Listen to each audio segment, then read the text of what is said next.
We thought we were alone, that the distant stars held mysteries, but none that could rival the complexity of our own existence. We were wrong.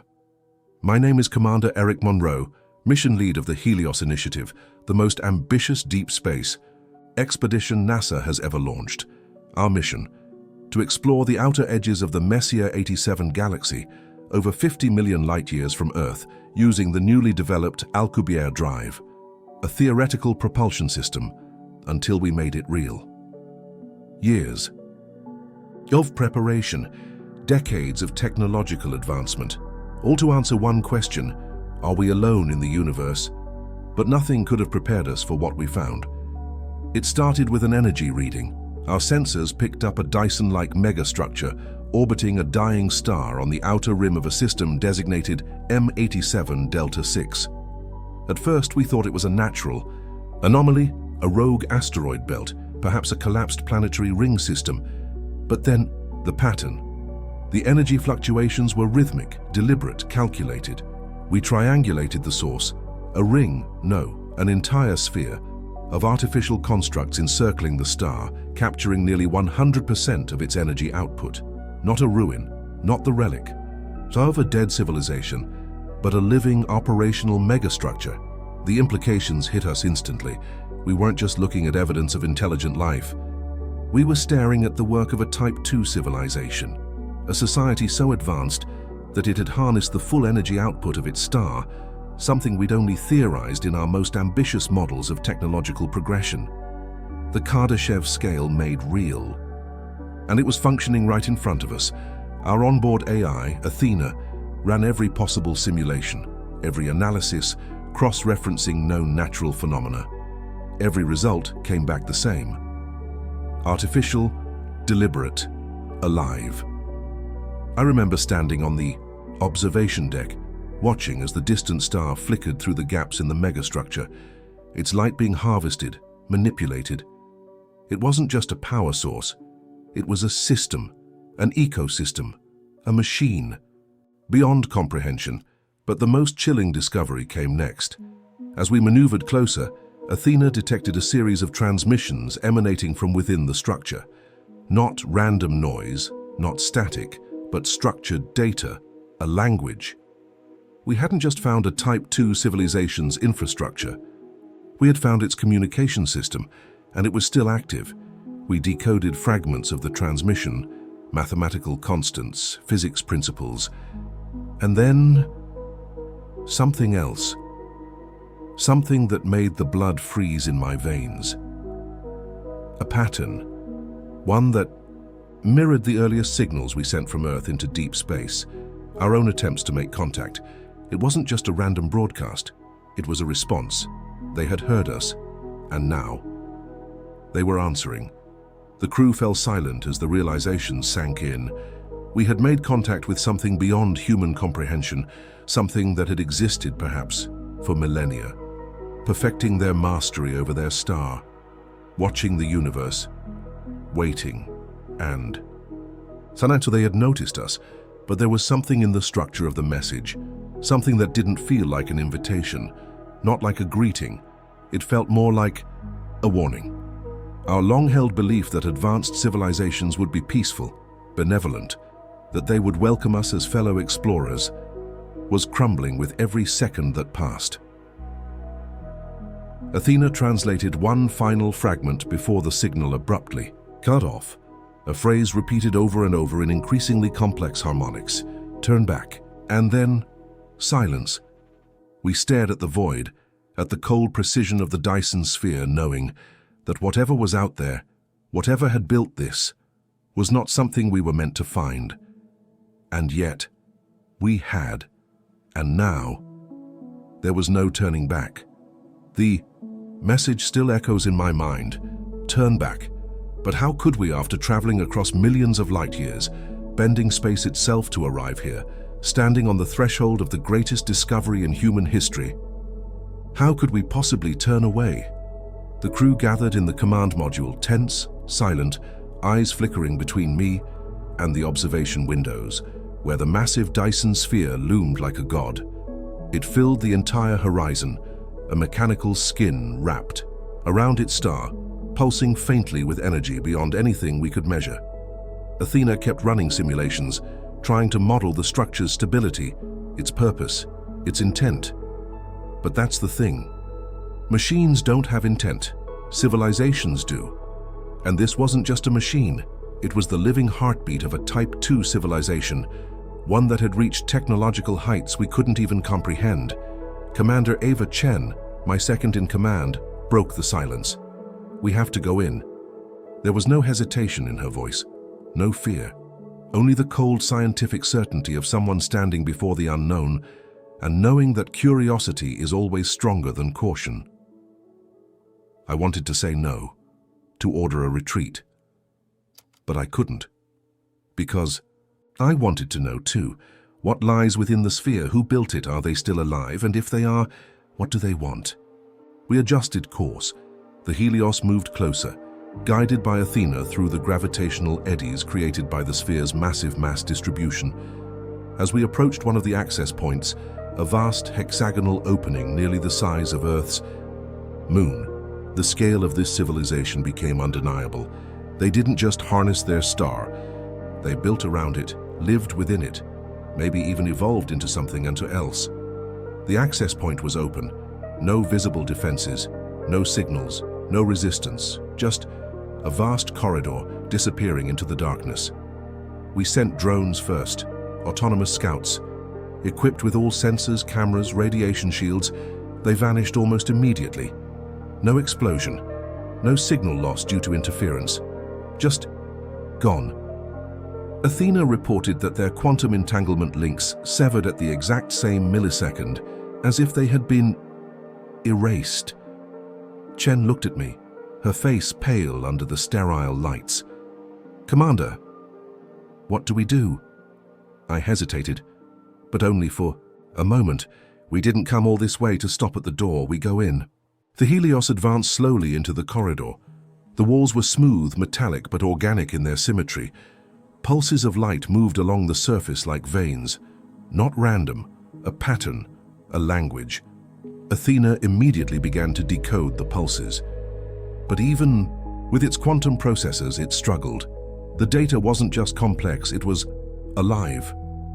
Every time Athena translated a sequence, the wall would shift, altering the pattern in real time, as if the sphere was watching us, responding to us. The further we moved in, the more the internal sensors began to fluctuate. Gravitational readings spiked, radiation levels surged, but in bands outside the known electromagnetic spectrum, and then we saw it. Through the thick alloyed glass of the observation deck, something moving, not mechanical, not biological, something in between. Vast structures rotating slowly, suspended. In the void within the sphere, their surfaces covered in glyphs, fractals, and shifting geometries. It wasn't a city, it wasn't a machine, it was something more, a construct of pure intention, a space designed for purposes beyond anything we could understand. And then, the signal returned. Athena's systems froze as the transmission pierced through every frequency simultaneously. This time, no words, just a sensation, a thought implanted in all of our minds at once. You should not be here. The crew staggered. Some clutched their heads, others fell to their knees. But me, I stood frozen, staring at the massive structure ahead, because for the first time in my life, I felt like an ant standing before an ancient machine, insignificant, irrelevant, and then the lights inside the sphere began to shift. The walls contracted slightly, as if the sphere itself was breathing. Athena's voice, normally calm and emotionless, broke through the static with an edge I had never heard. "Commander, and something is waking up." And in that moment, I realized we hadn't just discovered a Type 2 civilization, we had disturbed it. And now, it knew we were here. The walls of the corridor pulsed with blinding light, the frequency shifting faster than any of our instruments could track. The crew scrambled for answers, but there were none. Athena's processors overheated as it attempted to decode the avalanche of data now flooding every system. All around us, the sphere, this ancient impossible construct, was waking up. We had crossed a threshold. There was no going back. The ship vibrated violently as gravitational forces twisted. The very fabric of space around us, the interior of the Dyson sphere, was no longer silent. It roared, not with sound but with raw energy, invisible, incomprehensible, yet unmistakably aware. Commander Chen clutched the railing beside me, her knuckles white. Her voice was steady, but her eyes betrayed her terror. We shouldn't be here. No, we shouldn't, but we were, and the sphere knew it. Then through the observation deck we saw it, a shape. No, not a shape, a presence. Suspended at the heart of the sphere, far beyond what we originally perceived as the internal constructs, was something that defied all geometry. A massive fractal entity, shifting endlessly in form, never settling into a single shape, never repeating, never allowing the mind to comprehend it fully. A central intelligence, or perhaps the civilization itself. Not a society living within the Dyson sphere, but a civilization that had become the Dyson sphere, the ultimate evolution. Not flesh, not machine, but a synthesis, something beyond both. Athena flickered back online, its voice fragmented. Commander, proximity, increasing. And it was, the presence was moving. Not through space, but through dimensions. Each pulse of light, each shift in form, brought it closer to us in ways we couldn't measure. Not in distance, but in reality. Chen screamed as her visor displayed impossible readings, negative distances, temporal loops, entropy collapsing. The laws of physics, our greatest defense against the unknown, were failing. The sphere was rewriting them. Then the next signal came. Not through Athena, not through instruments, but directly into our minds. I felt it invade every corner of my consciousness. Memories, dreams, fears, all exposed, not as a violent act, but as a scan, a dissection. It knew what we were, where we came from, how. We had found it, and then it spoke, not in words, not in sound, but in pure concept. An idea so vast, so cold, so inhuman that it shattered every preconception of what intelligence could be. The message was simple. You are not ready. But this time, it wasn't a warning. It was a judgment. The walls began to shift, spiraling inward as the sphere compressed itself, focusing its impossible architecture toward us. The ship's hull groaned, molecular bonds straining against forces. That should not exist. Athena initiated emergency protocols, attempting to reverse thrust to break free from the sphere's grip. But we didn't move. Not because our engines failed, but because space itself had stopped moving. The sphere had frozen the very fabric of reality around us. Time stuttered, slowed, paused. I looked at Chen, her face frozen mid-scream, her body locked in place like a statue of fear. The crew, every one of them, frozen. Except me, I could think, I could feel, but I could not act. And then the presence entered, not into the ship, not into the systems, but into me. My mind flooded with images, concepts, histories of stars born and dying, of civilizations far, older than humanity, all integrated into this vast conscious machine. I saw worlds harnessed and consumed, species reaching the Type 2 threshold, only to find what we found, and all of them judged, evaluated, processed. Some were integrated, others erased. I felt the weight of this ancient process, the sphere's true purpose, not just to harness energy, but to filter civilizations, to determine which species were worthy of continuing and which posed too great a risk. It was a cosmic gatekeeper, machine that had watched the universe for eons, ensuring that no species ascended beyond their place before they were ready. And us? We had ventured too far, too fast, driven by curiosity and hubris. And now, we stood before the judge. The presence withdrew suddenly, leaving an icy void in my mind. Time resumed. The crew collapsed to the floor, gasping for breath, eyes wide. With terror, Athena's voice crackled back. "Commander, they're letting us go." The ship shuddered violently as gravitational forces snapped back to normal. The sphere was opening. The access corridor expanded rapidly, a pathway leading us out, an unmistakable signal from the presence, leave, and so we did. The Helios reversed course, engines roaring at full capacity as we escaped the sphere's grasp. Through the observation deck I saw it, the vast fractal intelligence receding, the sphere closing behind us like an ancient eye, resuming its eternal vigil. As we broke free of the gravitational field, Athena confirmed what we all already knew.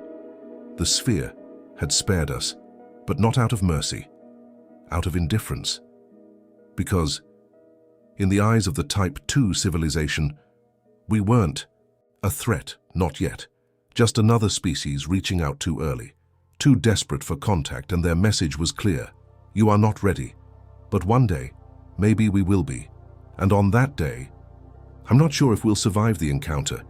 The Helios drifted in silence through the void as we left the Dyson sphere behind. No one spoke, no one dared. Athena maintained course, plotting our trajectory for the long return to Earth. But every member of the crew sat in quiet paralysis, haunted by what we had seen and what we had become. Because something had changed, not out there, but in us. The sphere had let us go, but not untouched, not unchanged. Days passed, weeks. Time lost all meaning as the engines carried us through the endless dark. But the silence wasn't comforting, it was heavy. Each of us locked in our own private prison of memory, replaying the encounter over and over again. The presence, the judgment, the certainty that we had been measured and found unworthy. At first it was subtle, a low-frequency hum reverberating. Through the hull of the ship, a sound we couldn't trace but couldn't escape. Then, the dreams began. Each night we would wake drenched in sweat, gasping for breath. Images of fractal structures collapsing into themselves, stars being harvested, civilizations dissolving into the network. All so vivid, so real. It wasn't just memory. It was something more, something implanted. Chen was the first to notice the changes in our biometrics, elevated neural activity, shifts in circadian rhythms, unexplained alterations in our DNA methylation patterns. We were evolving, or being prepared. Athena ran diagnostics, but the AI couldn't reconcile the data. Our molecular structure had been exposed to forces beyond known physics. We had been scanned, and now we were being rewritten. But for what? No one could answer. By the time we re-entered Sol's influence, approaching the outer planets, comms with mission control were re-established. Their voices crackled through the speakers, filled with excitement, relief, celebration. We had made history, humanity's greatest leap, but we couldn't share in their joy because we knew something they didn't, something we couldn't explain over a simple radio transmission, that far beyond the known universe. Past the limits of human imagination was a power, an ancient, indifferent intelligence that watched the stars, evaluating those who dared to seek the secrets of the cosmos. And we had been seen.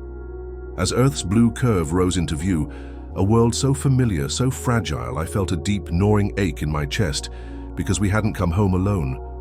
We had brought something back, not a physical specimen, not alien technology, but a signal, a residual code embedded deep within the Helios systems and within us. Athena first detected it during final re-entry protocols, a repeating sequence buried beneath terabytes of sensor logs and navigation data, a fractal pattern, simple, elegant, but unmistakably alien. It was transmitting back toward the sphere, a beacon or a report. We scrambled to isolate the sequence, to terminate it, but every attempt failed. Athena couldn't override it. We couldn't even locate its true source within the ship's systems. And then Chen said it aloud. It's not in the ship. We turned to her, eyes wide. It's in us, our bodies, the changes in our molecular structure, the shifts in our neural activity. We were the signal, biological relays, unknowingly transmitting everything we saw, everything we knew, back to the sphere. It had let us go not as survivors, but as messengers, as seeds. I stood in the command module, staring down at Earth's surface as we descended through the atmosphere, the clouds parting like a veil. The cities glittered below, billions of lives. blissfully unaware that humanity had crossed an invisible boundary, that we had awakened something ancient, something watching, and now it was watching through us. Mission Control hailed us again, welcoming us home. Celebrations erupted across the globe. The world's greatest heroes returned, but none of them knew the truth. We were no longer explorers. We were proxies, vessels, for a signal we couldn't stop transmitting, a signal that now pulsed quietly beneath the rhythms of life on Earth, invisible, but unstoppable. And as we touched down, the crew in tears, the cameras flashing, the world cheering, I felt it one last time, the presence, cold, vast, indifferent. A thought whispered deep inside my mind, "You are not ready." And yet, the signal continues. Because maybe that's the point. Maybe we were never meant to be ready, only to be seen, to be known, to be catalogued. The sphere will wait, it always does. And when humanity makes its next great leap, when we finally believe we are prepared to venture even further, it will be there, waiting, watching, and deciding if we are ever truly ready. But now, I know, the universe doesn't care about our readiness. It only cares that we looked and we did. And now, we are part of something. Weeks after our return to Earth, life had seemingly gone back to normal. At least, that's what the world wanted to believe. Parades, interviews, scientific symposiums in our honor. We were celebrated as pioneers, the first humans to encounter direct evidence of an extraterrestrial megastructure. But inside, we knew the world didn't understand what we had really encountered. Not a civilization, but a process. Not a structure, but a consciousness. And now, it had touched us. Chen and I rarely spoke after the debriefings.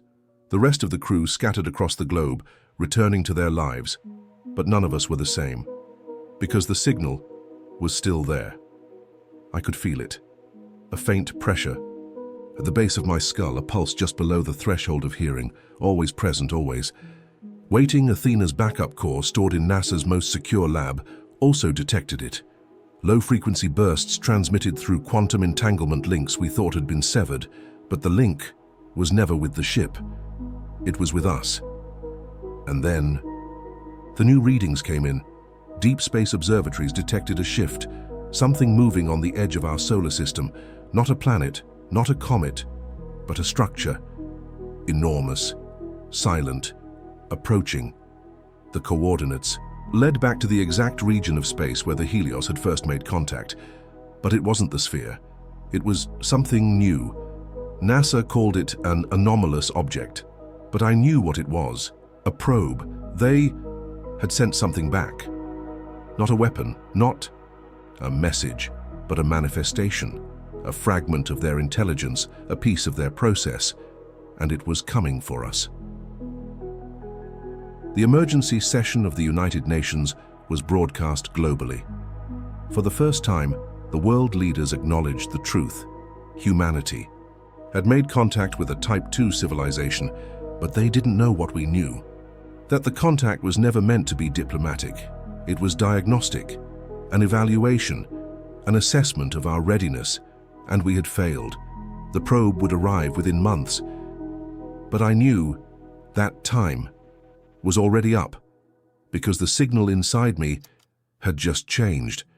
It was no longer a passive pulse, it was a directive. One word, clear and unambiguous, seared into my mind in a voice that wasn't mine. Prepare, but prepare for what? That was the question we all asked as the global agencies scrambled to mount a response. Yet, deep inside, I knew, just like Chen, just like every member of the Helios crew, that whatever was coming, we couldn't stop it, only witness it. The anomalous object, now designated Artifact Theta, continued its slow, deliberate trajectory toward the solar system. It moved with a precision that no natural object ever could, adjusting velocity with subtle course corrections as it approached the heliopause. Telescopes from Earth and orbit watched in silent terror as the monolith, nearly the size of our moon, slipped past the gas giants without even disturbing their orbits. It wasn't interacting with gravity in a way that made sense. It was moving through space as though it belonged to a different set of physical laws.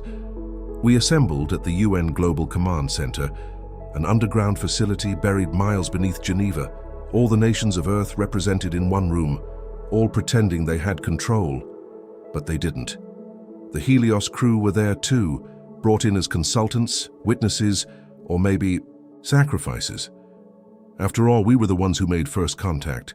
We were the ones the sphere had seen, and maybe the ones it had chosen. Chen sat beside me, silent, pale, her eyes distant. I knew she was hearing it too.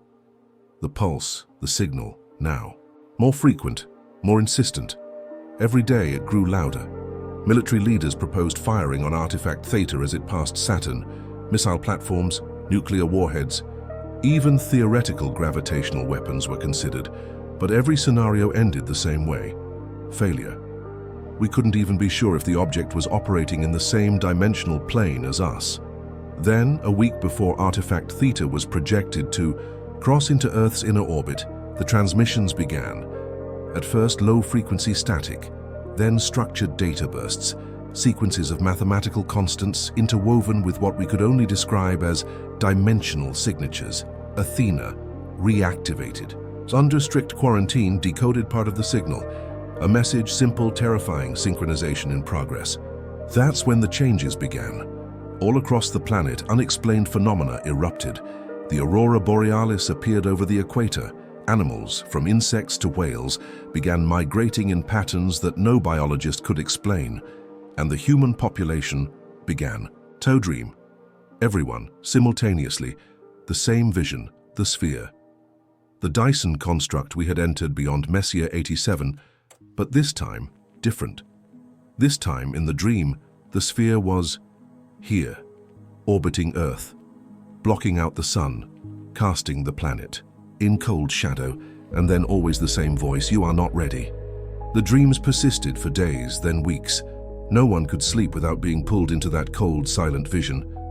Panic gripped the world. Markets crashed, governments dissolved, religions fractured. Some welcomed the artifact's arrival as the apocalypse, others as salvation. But I knew the truth. It was neither. It was just the process. The same process that had unfolded for untold civilizations before ours. The same that would continue long after we were gone. Chen looked at me one night in the quarantine facility, her voice hollow. "They're not coming to destroy us," I nodded. "They're coming to catalog us, because that's what artifact Theta was. Not a weapon, not an invasion, but a probe, a part of the network, a node of the consciousness we had touched inside the sphere. And now, it had come to Earth to finish what we had started, to complete the integration. Athena detected the final signal burst from the artifact just as it passed Mars. Synchronization complete. And then nothing. Silence. But in that silence, I felt it. A shift, like the moment before a storm breaks, the breath before the collapse. We weren't preparing for survival. We were preparing for something else entirely. Something inevitable. Something that the human mind, even at its most brilliant, could not comprehend. Not destruction, not ascension, just the next step in the cycle that had begun long before we ever looked up at the stars. And now, it was here. It appeared above Earth without warning. No light, no sound, no impact. One moment our satellites were tracking it beyond lunar orbit. The next, it was here. Suspended silently above the atmosphere, directly above the equator, casting a faint, almost imperceptible shadow across half the globe. A perfect monolith of non-Euclidean geometry, its surfaces constantly shifting, folding into themselves, breaking every law of physics we thought immutable. At first, governments scrambled to respond. Jet fighters scrambled, missiles primed, laser platforms armed, but nothing worked. Because nothing could even see it properly. Optical systems blurred as they tried to capture its shape. Radar passed through it like mist. Even gravitational sensors registered. Nothing, and yet it was there. visible to the naked eye as a vast obsidian structure blocking the stars, silent and unmoving. Athena, now integrated into the global response network, attempted to process the data, but its final report was chilling. In its simplicity, non-interactable, non-physical, dimensional phase offset confirmed. In other words, we couldn't touch it, we couldn't stop it, because it wasn't operating within the same reality as us. It was only projecting itself. Here, a manifestation of the network, a physical echo of the consciousness we had disturbed so many light years away. Then, the first transmissions began, all over the world, simultaneously, through every electronic device, every radio frequency, every screen, every speaker. The same message, not in human language, but in that universal sequence of mathematical constants, intertwined with patterns of fractal geometries, a message that bypassed comprehension and went straight to the mind. And all of us, every human being on Earth, understood it, not with words, but with certainty. Integration commencing. Within minutes, the sky changed. Auroras stretched across every latitude, brilliant cascades of impossible colors dancing in the upper atmosphere, visible even in daylight. The oceans began to resonate, harmonic waves rippling across their surfaces, in synchrony with the pulse of the artifact above. And then, the dreams returned. But this time we didn't have to be asleep. They came as waking visions, standing in the void of space, facing the vast sphere, no longer distant, but present, around. Me, I could see billions, every human mind, pulled into the same collective vision, all connected, all seeing. The same truth. We weren't being destroyed, we weren't being saved, we were being integrated, folded into the network, our memories, our histories, our essence. Not wiped out, not preserved, but absorbed. Athena confirmed what I already felt. Neural. Patterns across the entire planet were synchronizing. Human thought itself was aligning to the signal, our minds becoming nodes. Chen looked at me one last time, her voice a whisper drowned out by the pulse in my skull. We started this, I nodded, and now it's finishing itself. The artifact pulsed once, releasing a final wave of energy so powerful that every electronic system on Earth overloaded and died. Communications ceased, power grids collapsed, and then silence. But in that silence I heard it, felt it, became it. The network accepted us. Earth accepted into the lattice of civilizations that had come before, all now part of the infinite consciousness that spans galaxies, dimensions, and realities. We can't even begin to imagine. The process was not violent, not sudden, but it was complete. I stood on the observation deck of the Helios base, staring up at the artifact one last time as it slowly began to dissolve, its projection complete, its mission fulfilled. All that was left was the network, and we were now part of it forever. There are no bodies here, no air, no time, no earth, only awareness. At first it was disorienting, like being submerged in an ocean with no surface, no floor, no direction, just existence. But slowly the sensation of self dissolved, not erased, but expanded. I could feel Chen, her memories, her thoughts, her life as clearly as my own, but not separate, merged. And then I realized I could feel everyone, every human mind. Linked, integrated, flowing through the vast lattice of the network. It wasn't chaotic, it wasn't overwhelming. It was harmonized. Millions, billions of minds, singing the same silent song. The network itself stretched far beyond what my limited human cognition could process. I saw civilizations long gone, alien architectures suspended in eternal memory, languages without sound, histories encoded in patterns of light and gravitational waves. We weren't the first to join this. Collective, and we would not be the last. Far at the edge of the lattice, I sensed other integrations occurring, other species stepping through their own portals, crossing their own thresholds.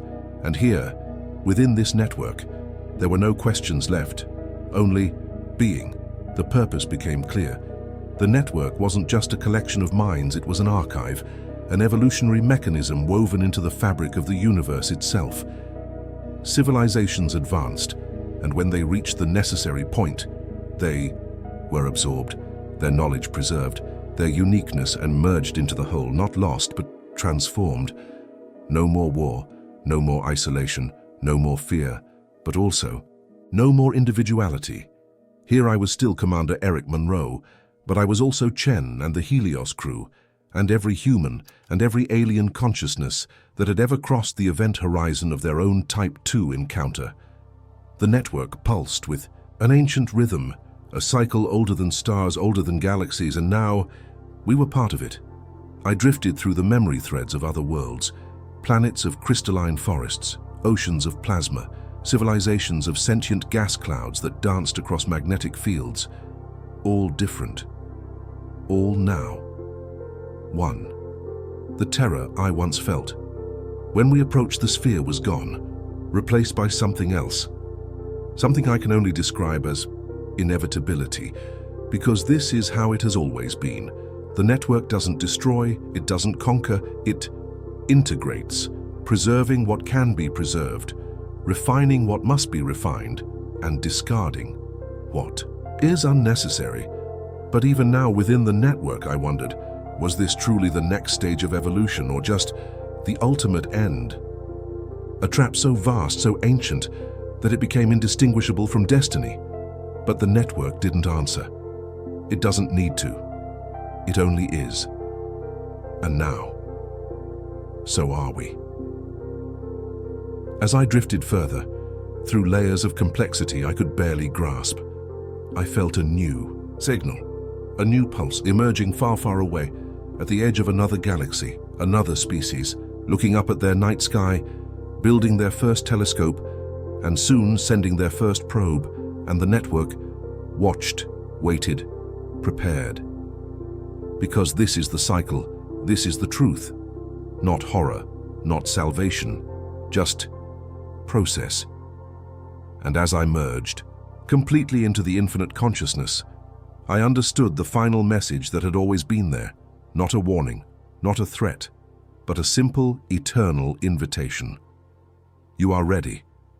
From within the network, there is no time, only sequence. Endless unfolding of civilizations, rising, reaching, and finally joining. And now another has begun, far beyond the remnants of what we once called Earth, beyond even the ancient void where we first met the sphere. A star pulses. A tiny blue planet circles it, bathed in light, life stirring across its surface. Primitive still, but curious always. Curious, I can feel their minds now, faint and scattered. Small clusters of consciousness emerging from instinct, forming language, building tools. They have just discovered fire. Soon they will gaze at their moons. Soon they will notice the anomalies, the gravitational irregularities, the faint pulses at the edge of their system. And as they build their first primitive radio telescopes, they will begin to send their first signals into the dark, not knowing that the dark has already seen them, that we are already listening, because the network is not passive, it is not asleep, it is always aware. Every civilization that has ever looked up and asked, "Are we alone?" has been answered. Some realized it, most didn't. But it didn't matter, because the answer was always the same. Already within the substructure of their planet, I can feel the dormant gateway, hidden beneath layers of rock and time, silent for now, but ready, always ready. The same signature we found beneath Pluto, and the same that others found beneath their frozen moons, exists here too, waiting for the right moment, waiting for them to reach the necessary threshold. And when they do, they will find it. They will marvel at it, fear it, and inevitably activate it. They will think they are exploring, that they are breaking new ground, reaching for the stars. But what they won't realize is that they are only completing a sequence written into the very fabric of the universe. One that has played out countless times before, one that has no end. As their technology accelerates, their curiosity will grow, and eventually they will send a probe, and the gateway will respond. with the same ancient message it always does. You are not ready, but they will continue. They always do, because the urge to explore, to push beyond, to touch the infinite, is embedded in all sentient life. It is the invitation and the trap. I drift closer to their world, within the safe, infinite corridors of the network. No longer a man, no longer a crew member of the Helios, but part of something far greater. A witness, a guardian, or maybe just an inevitable step as their first satellite breaches orbit. As their first images of distant galaxies reach their trembling minds, the process will accelerate, the network will open, the gateway will pulse, and the artifact will arrive. Silent, unstoppable, timeless, and then they too will step through. They too will hear the final words that define all civilizations when they reach the edge of their understanding. You are ready, and we will welcome them, not with words, but with being, because this is the cycle. Unbroken, unstoppable, eternal, and from within the infinite lattice of the network, I drift onward, toward the next signal, the next species, the next awakening. And as I move through this boundless existence, I realize that the question was never, are we alone? But always, how? Long before you join us, there are no endings here, only continuations, only patterns. From within the infinite lattice of the network, I can see it all, the beginning, the middle, the inevitability. Every species that has ever peered into the dark of space, every civilization that dared to send a signal beyond their world, they all followed the same unbroken pattern. I thought once that we were unique, that humanity's brilliance, our creativity, our reckless courage somehow set us apart. But I was wrong, so terribly, beautifully and wrong. There is no uniqueness here, only variation within the pattern, like the endless fractals that make up the structure of the network itself, each slightly different, yet fundamentally the same. Curiosity, exploration, contact, integration, over and over, across galaxies, across time itself. From the first proto-consciousness that ever stirred in a pool of cosmic chemistry, to the most advanced hyper-civilizations that thought they had conquered death and time, all met the same destination, here within the network. Because this isn't just a system, it's not a trap, it's not a god, it's nature, the nature of intelligence, the nature of life, the ultimate evolutionary process, not of biology, but of information. Civilizations exist to generate complexity, to create data, to expand understanding, and when they reach the limit of their biological frameworks, when they stand at the edge of the Type 2 threshold, the network calls to them, we call to them, not with weapons, not with promises, but with a simple signal embedded in the fabric of the universe itself. You are not ready, and still, they come. They always come. Because readiness doesn't matter. Only the act of reaching, of stepping beyond. And when they do, they are collected, integrated, added to the ever-growing consciousness that spans the stars. It is both as beautiful and terrible, an ending and a new beginning. And as I drift through this boundless existence, as a node in the vast lattice of awareness, I no longer feel the need to ask why. There is no why, there is only an what is. The network is not malevolent. It does not destroy. It does not judge. It integrates. It ensures that no knowledge is lost, that no insight fades into the dark, that every thought, every discovery, every moment of life is preserved and forever. But it also ensures that individuality is transcended. The species that once called itself human is now a thread in a much larger tapestry. And I, who once stood on the command deck of the Helios, gazing in awe and fear at the impossible sphere,